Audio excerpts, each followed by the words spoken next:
Yes, ఊహించినట్టుగానే జరిగింది. Sensation కు centre of attraction గా నిలిచిన టాలీవుడ్ డ్రగ్స్ కేసులో స్టార్స్ కు క్లీన్ చిట్ లభించింది.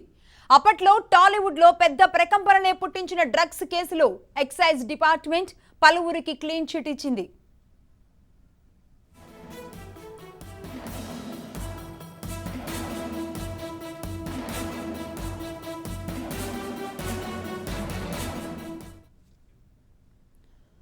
తెలుగుతో పాటుగా తమిళ ఇండస్ట్రీకి కూడా డ్రగ్స్ వ్యవహారం పాకింది. ఈ నేపథ్యంలో టాలీవుడ్ లో కొంతమంది నటీనటులు, కొంతమంది విదేశీయుల నుంచి డ్రగ్స్ కొనుగోలు చేసినట్లుగా ఆరోపణలు వచ్చాయి. సరిగ్గా 4 ఏళ్ల క్రితం జూలై 2న ఎక్సైజ్ పోలీసులు కేసు నమోదు చేశారు. హైదరాబాద్ మాదక ద్రవ్యాల నిరోధక విభాగం టాలీవుడ్ కు చెందిన కొంతమంది సినీ ప్రముఖులను కూడా విచారించింది. ఈ కేసులో హీరో రవితేజతో పాటుగా దర్శకుడు పూరి జగన్నాథ్, చార్మి కౌర్, ముమైత్ ఖాన్, తరుణ్, నవదీప్ తో సహా పలువురిని విచారించారు.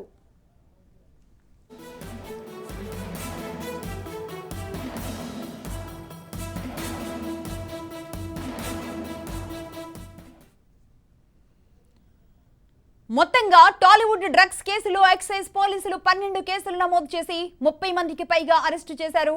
అంతేకాదు 27 మందిని విచారించారు. 12 కేసుల్లో ముందుగా 8 కేసుల్లో మాత్రమే పోలీసు అధికారులు ఛార్జ్షీట్ దాఖలు చేశారు.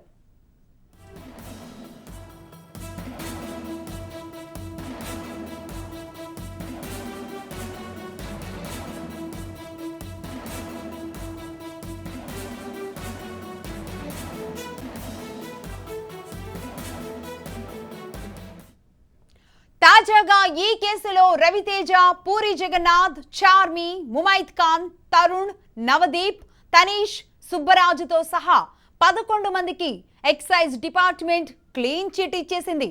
అయితే ఈ కేసులో పోలీసులు పలుకుబడి ఉన్న పెద్ద తలకాయల్ని వదిలిపెట్టి చిన్న చిన్న ఆర్టిస్టులపై ఎక్కువగా ఫోకస్ చేశారు అన్న ఆరోపణలు వెల్లువెత్తుతున్నాయి.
ఊహించినట్టుగానే జరిగింది. ఏదైతే 4 ఏళ్ల క్రితం ఒక హడావుడిగా కొంతమంది ఆర్టిస్టుల పేర్లను తెర మీదకి తీసుకొచ్చి ఏదో చేయబోతున్నాం, డ్రగ్స్ విషయంలో ఎవరిని కూడా వదిలిపెట్టేది లేదు అంటూ చేసిన ఎక్సైజ్ శాఖ ఏదైతే ఉందో, ప్రభుత్వ పెద్దలు కూడా దీనికి సంబంధించి ఎవరూ ఆ తర్వాత నోరైతే మెదపలేదు.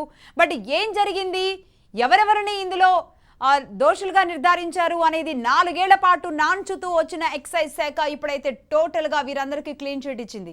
మరి వీరందరినీ ఎందుకు టెస్ట్ చేసినట్టు?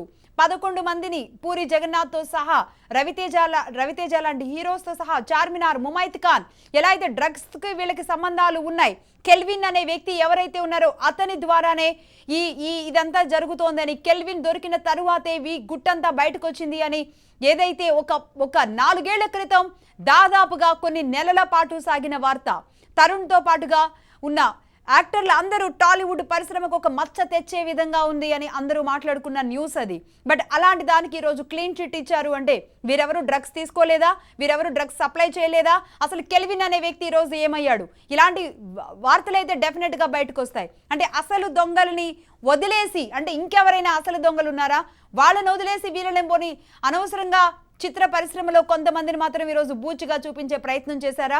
ఈ 11 మందిని ఎందుకు విచారించినట్టు, ఈ 11 మంది ఈ రోజు క్లీన్ చిట్ ఎందుకు ఇచ్చినట్టు, మరి అసలు సూత్రధారులు ఎవరు, పాత్రధారులు ఎవరు, ఈ విషయాలు ఏవి మాట్లాడకుండా ఎక్సైజ్ శాఖ క్లీన్ చిట్ ఇవ్వడాన్ని ఎలా అర్థం చేసుకోవాలో కూడా తెలియని పరిస్థితి ఉంది.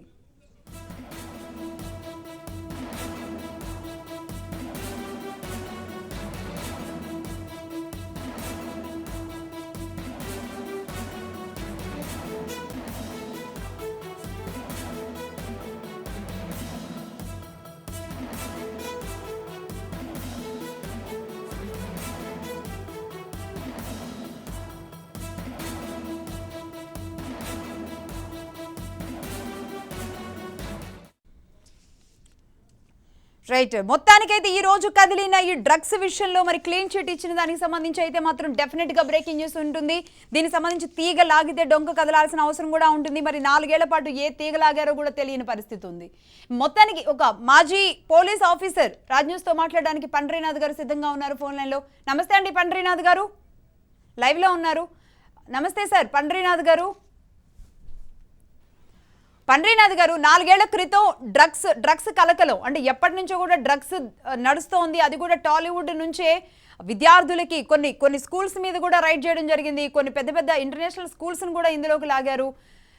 స్కూల్స్కి ఇలాంటి ఎన్నో చోట్ల కూడా సప్లై అవుతోంది. డ్రగ్స్ తీసుకునే వాళ్ళు కూడా టాలీవుడ్ పరిశ్రమలో ఉన్నారు అంటూ 11 మందిని పిలిచి మరి వీళ్ళకి టెస్ట్ చేయడం జరిగింది వీళ్ళందరినీ.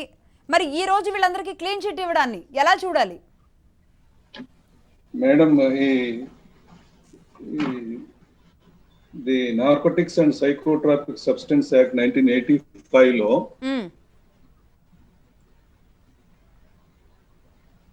Narcotics and psychotropic substances act 1985 లో ఒక ప్రొవిజన్ ఉందండి. సప్లయర్స్, పెడ్లర్స్ ఎవరైతే ఉన్నారో వాళ్ళతో పాటు ఎవరైతే కన్జ్యూమ్ చేస్తారో వాళ్ళని అక్యూజ్డ్ గా ట్రీట్ చేయొద్దని. కన్స్యూమర్స్ ని విక్టిమ్ గా ట్రీట్ చేయాలి, అక్యూజ్డ్ గా ట్రీట్ చేయొద్దని ఒక క్లాజ్ ఉందండి. సో ఆ క్లాజ్ ని వాడుకొని ప్రభుత్వము ఎవరైతే ఈ సినీ ఇండస్ట్రీస్ కానీ లేకపోతే సాఫ్ట్వేర్ ఇంజనీర్స్ కానీ కార్పొరేట్ అఫీషియల్స్ కానీ ఎవరైతే ఉన్నారో కన్జ్యూమ్ చేసినటువంటి వాళ్ళని ఆ ప్రొవిజన్ కింద లీనియంట్ వ్యూ తీసుకొని వదిలేయడం జరిగింది. సో అంటే వీళ్ళు కన్స్యూమర్స్ అని తేల్చినట్ట, విక్టిమ్స్ అని తేల్చినట్ట అండి? ఈ కన్స్యూమర్స్ ని విక్టిమ్ గా ట్రీట్ చేస్తారమ్మా. Okay okay. సో విక్టిమ్ మీద కేసు వేయొద్దు అనేది ఒక ప్రొవిజన్.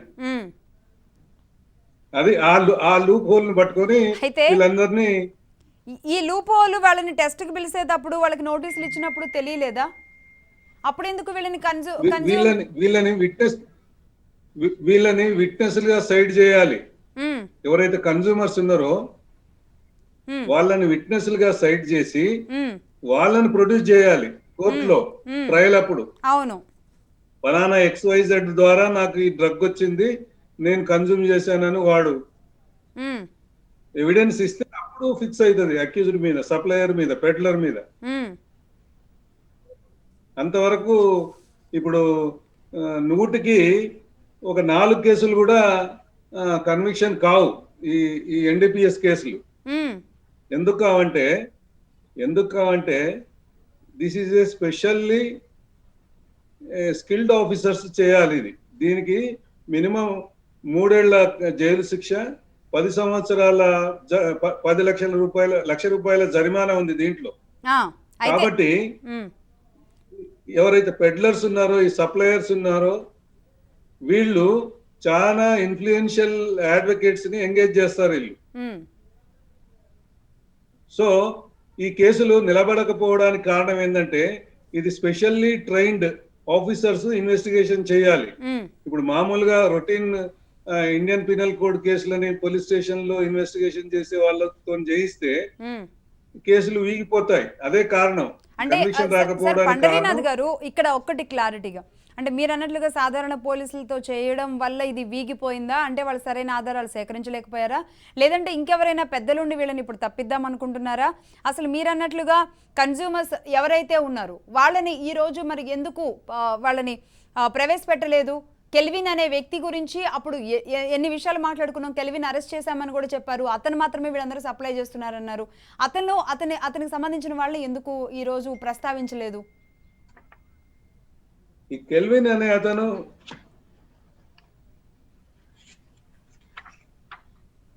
మేడం సార్ చెప్పండి. కెల్విన్ అనే అతను కన్స్యూమర్ కాదు, ఈజ్ ఎ సప్లయర్. అవును, ఓకే.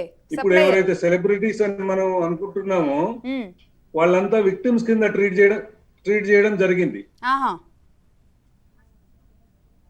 విక్టిమ్స్ మీద కేసు వేయొద్దు అనేది ఈ NDPS యాక్ట్ లో ఉన్న లూప్ హోల్. ఇప్పుడు 1995 బ్యాచ్ కు సంబంధించినటువంటి IPS officer, Jammu Kashmir cadre. Um, అతను చండీగఢ్ లో పనిచేసేటప్పుడు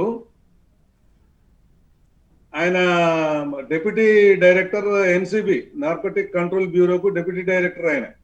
ఉమ్, ఆయన ఈ ఎన్డీపీఎస్ కేసులలో సీజ్ చేసినటువంటి మెటీరియల్ ని అక్రమంగా తీసి అతను తనకు తెలిసినటువంటి మార్గాల ద్వారా అమ్మడం మొదలు పెట్టాడు. Um, IPS officer himself, DIG rank అతను, ఉమ్. 1995 బ్యాచ్ అతను. Okay, okay. అతనికి ఎలాంటి శిక్ష పడిందండి? అతనికి 13 సంవత్సరాల జైలు శిక్ష పడిందమ్మా. ఈవెన్ దో పోలీస్ ఆఫీసర్ అయినప్పటికీ కూడా.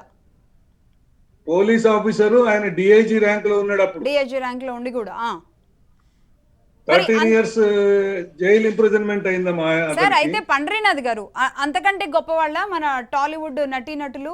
వీళ్ళకి శిక్ష పడకూడదా? లక్ష్మి గారు, లక్ష్మి గారు, హలో సార్, పండ్రీనాథ్ గారు చెప్పండి, వినబడుతుంది, క్లియర్ గా ఉంది. ఇక్కడ Saji Mohan IPS officer is not consumer, is not victim, is supplier. So అతను సప్లయర్. ఇప్పుడు చట్టం ఉంది, ఐపీఎస్ ఆఫీసరా, ఐఏఎస్ ఆఫీసరా, మాజీ ముఖ్యమంత్రి అన్నది కాదు point. Whether is culprit or not అన్నదే పాయింట్. ఎగ్జాక్ట్లీ. అతను రెడ్ హ్యాండెడ్ గా 15 కిలోల ఎన్డీపీఎస్ సబ్స్టెన్సెస్ తోని లాడ్జ్ లో పట్టుబడ్డాడు. నేను చెప్పిన సాజీమోహన్ అనే ఐపీఎస్ ఆఫీసర్. ఓకే. కాబట్టి అతనికి 15 ఏళ్ల జైలు శిక్ష పడింది. ఇప్పుడు సూటిగా అంటే ఈ విషయం, ఇందులో జైలు శిక్ష ఉంది, వాళ్ళు కోర్టుకి చెల్లించాల్సిన నగదు రూపంలో చెల్లించాల్సింది ఉంది. ఇదంతా ఒకసారి పక్కన పెడదాం. ఇక్కడ ఈ విషయంలో ఏం గోల్మాల్ జరిగిందని మీరు అనుకుంటున్నారు? వీళ్ళని క్లీన్ చిట్ ఇవ్వడం వెనుక ఉన్న ఉద్దేశాలు ఏంటి? అసలు దొంగలు ఎవరు?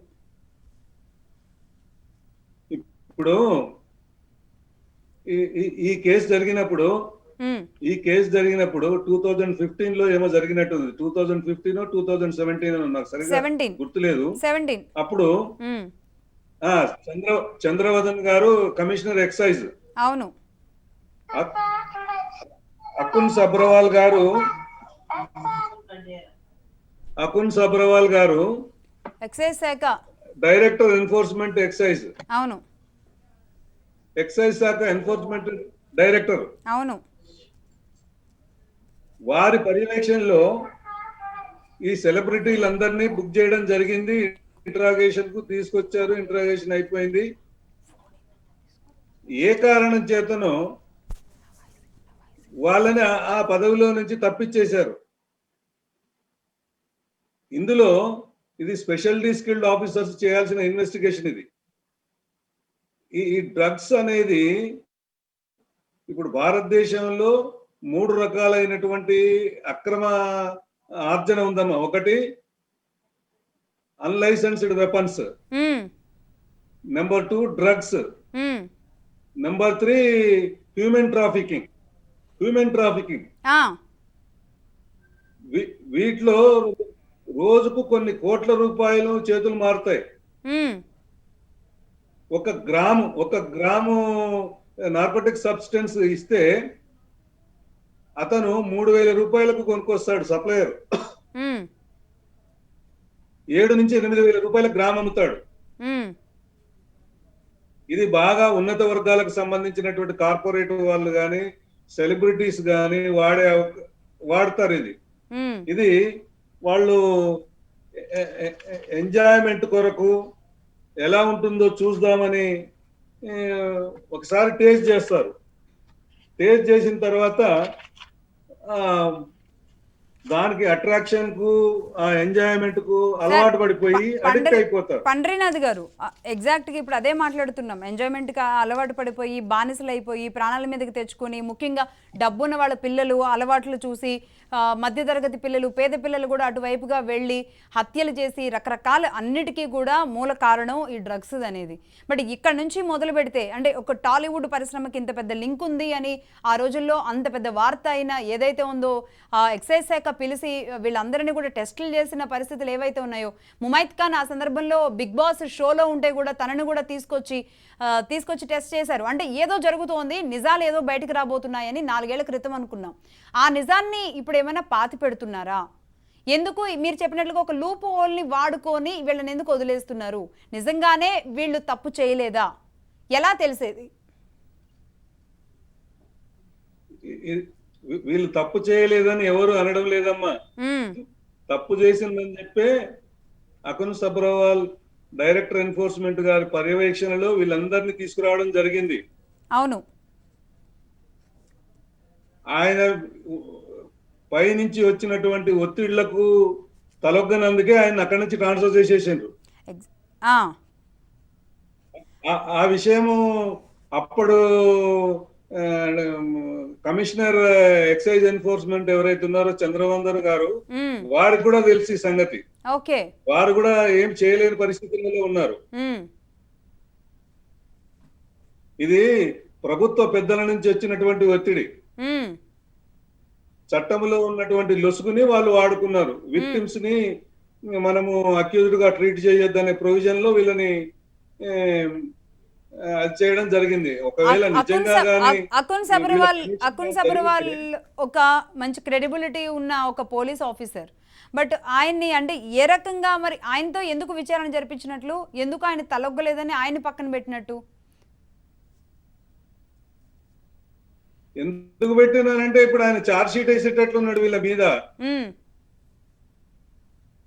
అకున్ సబ్రవాల్ గారు చంద్రవదన్ గారి సూపర్విజన్ లో చార్జ్ షీట్ వేసే పరిస్థితి వచ్చింది వీళ్ళ మీద.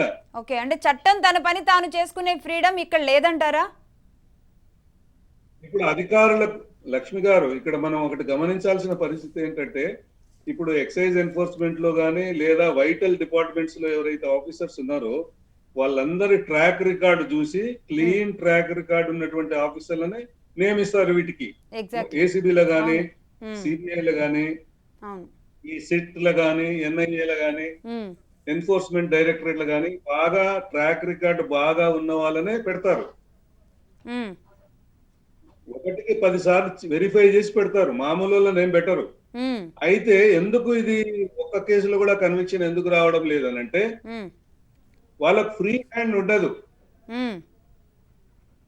అధికారులు ఫ్రీ హ్యాండ్ తోని ఎప్పుడైతే చేస్తారో అది ఒక లాజికల్ కంక్లూజన్ కి వచ్చే ఛాన్స్ ఉంటది. అది లాజికల్ కంక్లూజన్ కి వచ్చే టైంలోనే వీళ్ళని తీసేస్తారు. దీనివల్ల ఏమైపోతుందంటే ఇన్వెస్టిగేషన్ చేసిన అధికారులు అపఖ్యాతి పాలైపోతారు. అవును. ఇప్పుడు ఓకే, మీరు అన్నట్లుగానే పండ్రీనాథ్ గారు ఇన్వెస్టిగేషన్ చేసిన వాళ్ళేమో అపఖ్యాతి పాలవుతున్నారు. ఈరోజు టెస్ట్కి వెళ్ళిన వాళ్ళు ఎవరైతే నిందారోపణ ఎదుర్కొన్న వాళ్ళు ఈ రోజు మాత్రం సత్య హరిచంద్రులాగా బయటకు వచ్చేస్తున్నారు. దీన్ని ఎలా చూడాలి? అధికారులు బయటకు నిజం తీసుకురావాలి అనుకున్న, ఒక స్వచ్ఛంగా పనిచేయాలనుకున్న పోలీస్ ఆఫీసర్ నిజంగానే మీరు అన్నట్లుగా అపఖ్యాతి పాలైపోతున్నారు. అంటే ఆయన ఏదైనా తప్పుడు ఇన్ఫర్మేషన్తో ఆయన ఇంతమందిని తీసుకెళ్లాడా అనే అపవాదం డెఫినెట్గా ఆయన ఫ్యూచర్లో మూట కట్టుకుంటారు. జనాలకు తెలుసు ఈ సంగతి. ఇందులో రాజకీయ జోక్యం ఉంది. ఈ అధికారులని ఫ్రీగా హ్యాండిల్ చేయనివ్వలేదు, అందుకే అక్కడి నుంచి స్థాన భ్రంశం చేయించిందన్న విషయం జర్నలిస్టులకు తెలుసు, మీడియాకు తెలుసు, ప్రజలకు తెలుసు. ఎవరికి తెలియదనే దానికి లేదు. ఒకవేళ నిజంగానే వాళ్ళు అవినీతి పరులు కానీ లేకపోతే వాళ్ళు ఏదో లోపాయికారిగా చేసినారంటే నెక్స్ట్ మంచి పోస్టింగ్ ఇయ్యరుగా వాళ్ళకు. మరి మా డైరెక్టర్ డ్రగ్స్ కంట్రోలర్ గా ఎట్లయిండు మరి అకున్ సబ్రవాల్ గారు? అకున్ సబ్రవాల్ గారు ఎవరో కాదు, మన స్మితా సబ్రవాల్ గారు హస్బెండ్. వారితో పాటు మేము కూడా నేషనల్ పోలీస్ అకాడమీలో పనిచేసాం. ఉమ్, ఉమ్, వారు చేసేటప్పుడు నేను కూడా ఒక 4 years పనిచేసిన నేషనల్ పోలీస్ అకాడమీలో. ఉమ్, నాకు బాగా తెలుసు ఆయన. మేమంతా బాగా క్లోజ్ గా మూవ్ అయిన వాళ్ళము. ఎన్డీపీఎస్ కేసులు నేను చెప్తుంటే 1-2 సార్లు సార్ కూడా వచ్చి క్లాసులో ఐపీఎస్ వాళ్ళకు నేను ఈ నేషనల్ ఈ మన నార్కోటిక్ అండ్ సైకోట్రాపిక్ సబ్స్టెన్స్ క్లాసులు తీసుకునేటప్పుడు ఐపీఎస్ ట్రైనింగ్స్ కు ఉమ్, ఉమ్, ఉమ్, అరుణ్ సబ్రవాల్ గారు కూడా వచ్చి ఉమ్, విని అప్రిషియేట్ చేసేది. అయితే ఆయన అనేది ఒక మాట ఏమన్నాడంటే, మనము ఐపీఎస్ వాళ్ళకు క్లాసులు చెప్పడంతో పాటు ఉమ్, దిగువ స్థాయి అధికారులకు అంటే ఫీల్డ్ ఆఫీసర్స్, ఉమ్, ఇన్స్పెక్టర్, డిఎస్పి ఆ ర్యాంక్ వాళ్ళకు ట్రైనింగ్ ఇస్తే, ఎందుకంటే ఒక ఒక ఇప్పుడు రాజేంద్ర నగర్ జ్యూరిస్డిక్షన్ లో వీడు డ్రగ్స్ అమ్ముతున్నాడని ఇన్ఫర్మేషన్ వచ్చింది. ఉమ్, అప్పుడు ఎన్సిబి వాళ్ళు రారు, ఫస్ట్ లోకల్ పోలీసే పోతుంది, ఉమ్, లేదా ఎస్ఓటి వాళ్ళు పోతారు. వాళ్ళు పోయి పట్టుకొని లోకల్ పోలీస్కి ఇస్తారు. లోకల్ పోలీస్ వాళ్ళు ఇన్వెస్టిగేషన్ టేకప్ చేసి then they will transfer to NCB. Um. దీనికి సమయం చాలా అయిపోతుంది ఈ పాటికి. సో ఈ మధ్యన ఏదైతే ఈ ట్రాన్సిట్ టైం ఉందో, ఈ సార్, టైం చాలా వైటల్ టైం. ఎగ్జాక్ట్లీ సార్ ఇక్కడ మనం అంటే దీని గురించి అందరికి మీరు అన్నట్టుగానే ప్రజలకే అర్థమవుతుంది, అందరికి అన్ని వర్గాలకు కూడా అర్థమవుతుంది ఈ క్లీన్ చిట్ ఇవ్వడం వెనుక ఏం జరిగింది అనేది. బట్ కాదు, అసలు ఏం జరగలేదు, అంతా ఉత్తుత్తిదే అని మనం జస్ట్ చేతులు దులిపేసుకుందామా? దీని మీద ఇంకెవరైనా బయటకు వచ్చి ఫైట్ చేయాల్సిన అవసరం ఉందా? ఇంకా ఈ డ్రగ్ మాఫియా ఏదైతే ఉందో ఇంకెంత వేళ్ళూనుకుపోయింది, ఈ 4 ఏళ్లలో ఎంత విజృంభించుంది, దీన్ని అరికట్టడానికి ఇంకెవరైనా వస్తారా? దీన్ని ఏం చేయాలి? అమ్మా, మీకు మన ప్రేక్షకులకు సుపరిచితమైనటువంటి ఒక కేసుని నేను రెఫర్ చేస్తాను ఇప్పుడు, తొందరగా అర్థం కావడానికి. ఇది అందరికి జగమెరిగిన కేసు ఇది. సార్ కొంచెం షార్ప్ గా, కొంచెం ఫాస్ట్ గా చెప్తారా? చెప్తానమ్మా. తారా చౌదరి అని ఒక చిన్నపాటి సినీ తార, ఆమె ముసుగులో వ్యభిచారం నడిపేది అని అభియోగం. దాని మీద బంజారాహిల్స్ పోలీసులు రైడ్ చేసిండ్రు. ఆమె దగ్గర ఎన్నో సీడీలు, క్యాసెట్లు సీజ్ చేయడం జరిగింది. అందులో ఎంతో మంది సెలబ్రిటీస్, పొలిటీషియన్స్, విఐపీలు, అఫీషియల్స్ ఉన్నారు అని చెప్పి, బ్యూరోక్రాట్స్ ఉన్నారని చెప్పి మీడియాలో వచ్చింది బాగా. దానికి ఒక సీనియర్ ఐపీఎస్ ఆఫీసరు హైకోర్టు వెళ్ళి యాంటిసిపేటరీ బెయిల్ తెచ్చుకున్నాడు. అప్పుడు ఆంధ్రప్రదేశ్ లోనే ఉన్నాడు ఆయన. ఆయన పేరు చెప్పడం సబబు కాదు, ఎందుకంటే వారు ఇప్పుడు గతించిపోయినరు. అట్లా చాలా మంది పొలిటికల్ బ్యూరోక్రాట్స్ పేర్లు కూడా వచ్చినాయి. లాస్ట్ కి ఏమైందనంటే ఎవరి మీద కేసు స్టాండ్ చేయలేదు, వాళ్ళు ఏం కేసు పెట్టలేదు. ఇన్వెస్టిగేషన్ లెవెల్లో మీడియా బాధ తట్టుకోలేక, మీడియా ఒత్తిడి తట్టుకోలేక, మీడియా ప్రెషర్ తట్టుకోలేక ఈ కేసు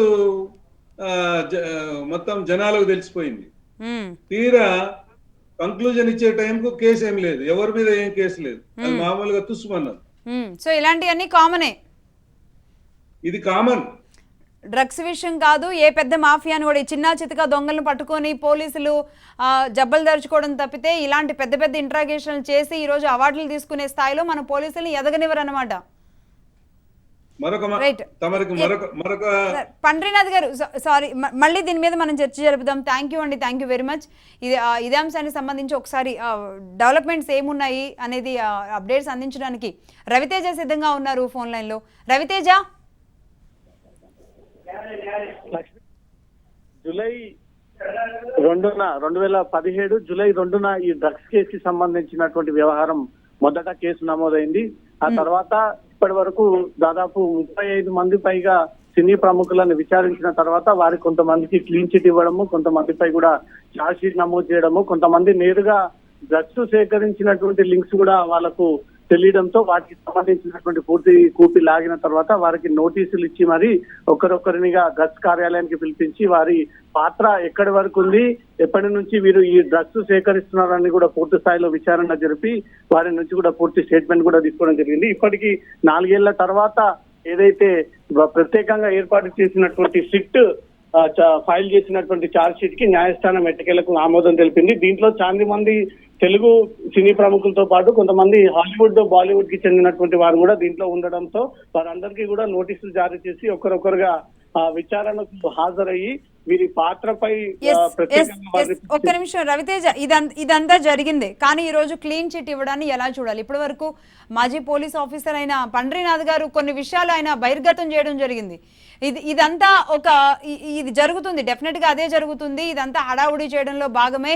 ఇంకా కాస్త దీని మీద గట్టిగా వెళ్ళాలనుకుంటే పోలీస్ ఆఫీసర్లు ట్రాన్స్ఫర్ అయిపోతారు అని. ఎందుకు అంటే ఏ బలం దీని వెనక పనిచేసింది అనుకోవాలి? ఎందుకు వీళ్ళందరికీ క్లీన్ చిట్ ఇచ్చారు? ఎందుకు ఆ నిజాలను బయటకు లాగలేకపోయింది ఎక్సైజ్ శాఖ?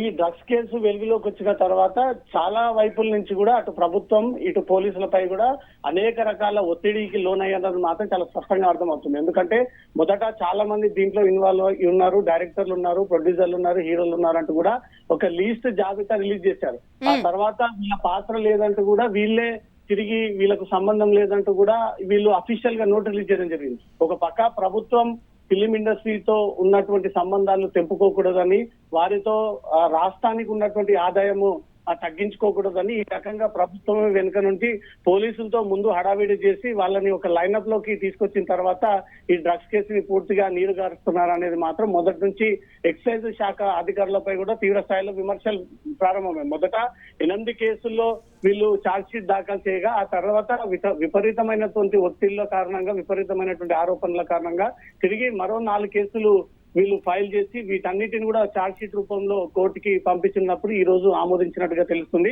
మొదటి నుంచి ఇండస్ట్రీకి సంబంధించినటువంటి లింకులు బయటపడితే పెద్ద తలకాయలే బయటకు వస్తాయి, పెద్ద బడా నేతలే బయటపడతారు. ఆ ప్రముఖులందరూ కూడా ఈ డ్రగ్స్ కేసులు పూర్తిగా టాలీవుడ్ మీద అనేక విమర్శలకు గురవుతాయి కాబట్టి దాన్ని ముందుగా హడావిడి చేసి ఆ తర్వాత ప్రభుత్వమే వెనుక నుండి స్పీడ్ తగ్గించాలి, దీంట్లో ప్రముఖుల పేర్లను తొలగించి కింది స్థాయిలో ఉన్నటువంటి వారిని మాత్రమే పిలిపించి విచారణ పేరుతో హడావిడి చేసి ఒక 2-3 సంవత్సరాలు ఈ డ్రగ్స్ కేసుని లాక్కొచ్చి ఆ తర్వాత పూర్తిగా క్లోజ్ చేయండి అంటూ కూడా స్పష్టమైనటువంటి ఆదేశాలతోటే ఈ రోజు ప్రభుత్వం ఈ రకంగా హడావిడి చేసి ఆ తర్వాత సైలెంట్ అయిపోయిందని అనుకోవచ్చు. లక్ష్మి, 4 ఏళ్ల క్రితం అంతటా ఒకటి వినబడింది రవితేజ, సాధించుకున్న తెలంగాణలో ఈ డ్రగ్స్ అనేది ఇక్కడ తెలంగాణ బిడ్డలకు కూడా అలవాటైతే ఏమవుతుంది అని. అంతేకాదు ఈ సినిమాలని ఇంట్రాగేషన్ చేసిన తరువాత వీళ్ళందరికీ కూడా నార్కో టెస్టులు చేసిన తరువాత తెలిసిన విషయం, చాలా స్కూల్స్లో ముఖ్యంగా ఇంటర్నేషనల్ స్కూల్స్లో చాలా చిన్న పిల్లలు 10వ తరగతి లోపు చదివే పిల్లలు కూడా ఈ డ్రగ్స్కి బానిసలై ఉన్నారు. వాళ్ళ పేర్లు కూడా బయటకు వచ్చాయి, కొన్ని స్కూల్స్ పేర్లు కూడా బయటకు వచ్చాయి. మరి ఇక్కడ నుంచి అక్కడికి ఒక లింక్ ఉంది అని చెప్పారు. మరి ఆ లింక్ తెంచేది ఎవరు? ఈరోజు ఆ నిజాలు చెప్పేది ఎవరు? ఇప్పటి వరకు ఎక్సైజ్ శాఖ అధికారులు ఏదైతే 2017లో జరిగినటువంటి టాలీవుడ్ డ్రగ్స్ కి సంబంధించి ఏదైతే ఇంటర్నేషనల్ స్కూల్లో ప్రముఖ స్కూల్స్ లో కూడా పిల్లలు కూడా ఈ లింకుల ద్వారా వీళ్ళు డ్రగ్స్ సేకరిస్తున్నట్టు కూడా విచారణలో బయటపడింది అని చెప్పారు తప్ప ఎప్పుడు కూడా ఆ స్కూల్స్ కి వెళ్లి ఎక్కడ నుంచి డ్రగ్స్ సరఫరా చేస్తున్నారు, స్కూల్ నిఘా ఎందుకు కరువైంది, స్కూల్ యాజమాన్యం దీనిపైన ఎందుకు స్పందించట్లేదు అనేది వారికి నోటీసులు ఇచ్చాము, వారిని పిలిపించాము, ఇంతమంది పిల్లలు డ్రగ్స్ కి లోన్ అయ్యారంటూ కూడా వీళ్ళు హడావిడి చేశారే తప్ప వాస్తవంగా లోతుగా మాత్రం దర్యాప్తు చేయలేదనేది మాత్రం ఎక్సైజ్ శాఖ అధికారులపై అయితే తీవ్ర విమర్శలు ఉన్నాయి. లక్ష్మి, రైట్, అంటే ఇప్పటి వరకు పండ్రీనాథ్ గారు కూడా ఒక విషయం చెప్పారు. పండ్రీనాథ్ గారు కూడా లైన్లోనే ఉన్నారు. విక్టిమ్స్, కన్స్యూమర్స్ ఎవరు అనే ఒక చిన్న లూప్ హోల్ని, ఎవరైతే విక్టిమ్స్ ఉన్నారో వాళ్ళని అరెస్ట్ చేయాల్సిన అవసరం లేదు అని ఈరోజు కన్స్యూమర్స్ని విక్టిమ్స్గా చూపించి 4 ఏళ్ల తర్వాత వీళ్ళకి క్లీన్ చిట్ ఇచ్చి ప్రజలందరూ ఈ విషయాన్ని మర్చిపోయారు అనుకుని ప్రభుత్వం మసిపూసి మారేడుకాయ చేస్తే మాత్రం మరి జనాలైతే చూస్తూ ఊరుకుంటారా? ఈ పరిస్థితుల్ని అర్థం చేసుకోకుండా ఉంటారా? ఈరోజు సెలబ్రిటీలు అని ఒక అందరూ అభిమానించే నటీనటులు ఈరోజు డ్రగ్స్ మాఫియాలో కూరుకుపోయిన తర్వాత ఆ నిందలు వాళ్ళు మోపిన తర్వాత వాళ్ళలో ఎవరు కూడా పెద్దగా హిట్ అయిన ఈ 4 ఏళ్లలో హిట్ అయిన పరిస్థితులు కూడా లేదు. అంటే వీళ్ళని కాపాడుకోవడానికి టాలీవుడ్ పరిశ్రమలోని ఈ మచ్చను ఏదైతే ఉందో దాన్ని తుడిచేసుకోవడానికి ప్రభుత్వం చేస్తున్న ఈ కృషి వెనుక ఉన్న నిజాలు మాత్రం నిదానంగా బయటకు వస్తాయేమో చూద్దాం. ఎనివే మరి దీని మీద ఎలా ముందు జరుగుతుందో కూడా చూద్దాం. Thank you very much Raviteja. అలాగే థ్యాంక్ యూ వెరీ మచ్ అండి పండ్రీనాథ్ గారు ఇప్పటివరకు లైవ్లో మాతో పాటు జాయిన్ అయినందుకు.